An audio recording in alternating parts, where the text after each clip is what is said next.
Chapter 5. And they came over unto the other side of the sea, into the country of the Gadarenes. And when he was come out of the ship, immediately there met him out of the tombs a man with an unclean spirit, who had his dwelling among the tombs.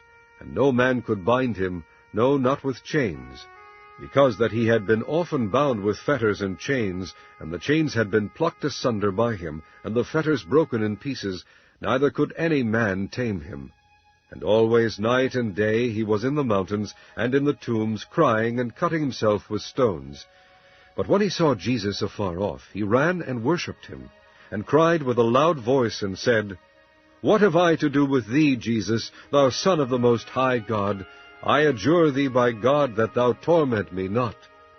For he said unto him, Come out of the man, thou unclean spirit. And he asked him, What is thy name? And he answered, saying, My name is Legion, for we are many. And he besought him much that he would not send them away out of the country. Now there was there nigh unto the mountains a great herd of swine feeding. And all the devils besought him, saying, Send us into the swine, that we may enter into them. And forthwith Jesus gave them leave. And the unclean spirits went out and entered into the swine, and the herd ran violently down a steep place into the sea. They were about 2,000, and were choked in the sea. And they that fed the swine fled, and told it in the city and in the country. And they went out to see what it was that was done. And they came to Jesus, and see him that was possessed with the devil, and had the legion, sitting, and clothed, and in his right mind. And they were afraid. And they that saw it told them how it befell to him that was possessed with the devil, and also concerning the swine. And they began to pray him to depart out of their coasts.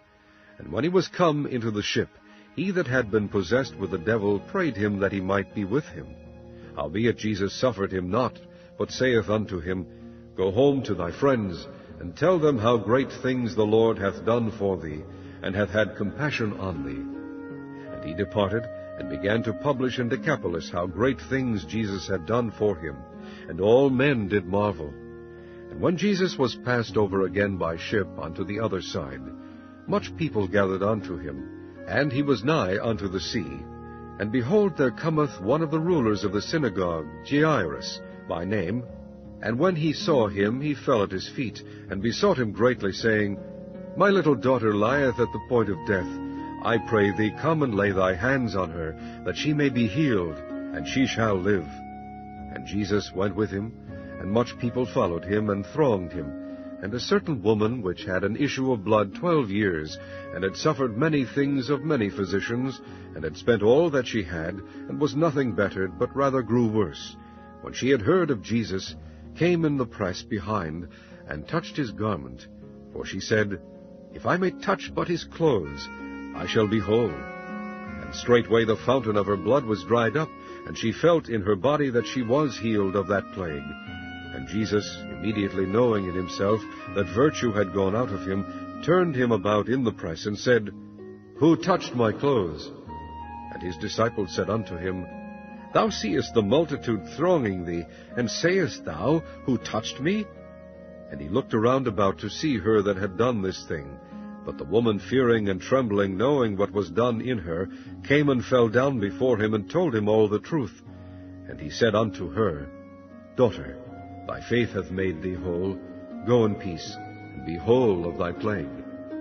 While he yet spake, there came from the ruler of the synagogue's house certain which said, Thy daughter is dead. Why troublest thou the master any further?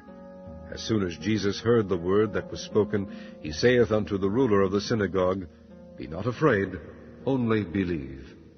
And he suffered no man to follow him, save Peter, and James, and John the brother of James. And he cometh to the house of the ruler of the synagogue, and seeth the tumult, and them that wept and wailed greatly. And when he was come in, he saith unto them, Why make ye this ado, and weep? The damsel is not dead, but sleepeth.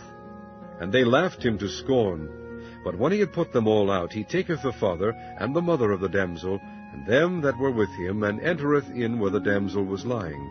And he took the damsel by the hand, and said unto her, Talitha cumi, which is, being interpreted, Damsel, I say unto thee, arise. And straightway the damsel arose and walked, for she was of the age of 12 years. And they were astonished with a great astonishment. And he charged them straitly that no man should know it, and commanded that something should be given her to eat.